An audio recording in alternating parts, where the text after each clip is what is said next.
Sebiru yang sakti. Di kerajaan serendah, hiduplah seorang putera yang berhati mulia, bernama Putera Indra. Walaupun dia tinggal dalam istana mewah, hatinya sentiasa memikirkan rakyatnya.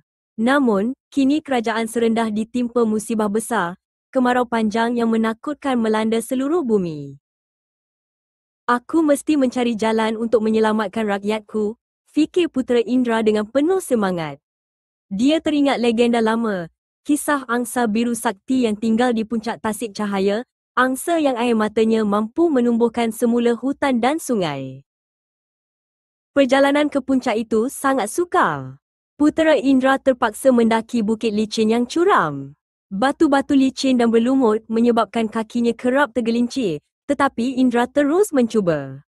"Aku tidak akan putus asa," katanya sambil memegang erat akar pokok.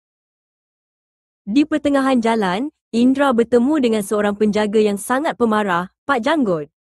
Pak Janggut berdiri tegak, menghalang laluannya. "Jalan ini ditutup. Tasik cahaya itu kepunyaanku, angsa itu milikku," gertak Pak Janggut dengan suara yang lantang. Putera Indra perasan perut Pak Janggut berkeroncong kuat. Dia kelihatan sangat lemah. Walaupun Indra hanya mempunyai sebuku roti terakhir, dia mengambil keputusan untuk berkongsi. "Tuan kelihatan lapar," kata Indra. Lalu, Putera Indra menghulurkan bekal rotinya. Pak Janggut terkejut dengan kebaikan Putera Indra. Dia makan roti itu dengan lahap dan kemudian tersenyum ikhlas. "Terima kasih, Putera. Aku memohon maaf. Kebaikanmu adalah kunci yang lebih hebat daripada tongkatku," katanya. "Jalan ini terbuka untukmu." Akhirnya, Putera Indra tiba di puncak. Di sana, terbentang indah tasik cahaya yang airnya berkilauan. Di tengah tasik, berenanglah seekor angsa yang paling cantik pernah dilihatnya, angsa biru sakti. Bulunya bersinar seperti permata nilam yang terang. Angsa biru menghampiri Indra perlahan-lahan. Ia dapat melihat ketulusan hati putera itu, yang telah ditunjukkan kepada Pak Janggut.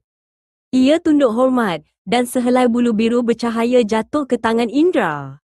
"Gunakan ini dengan bijak, putera yang baik," bisik angsa biru.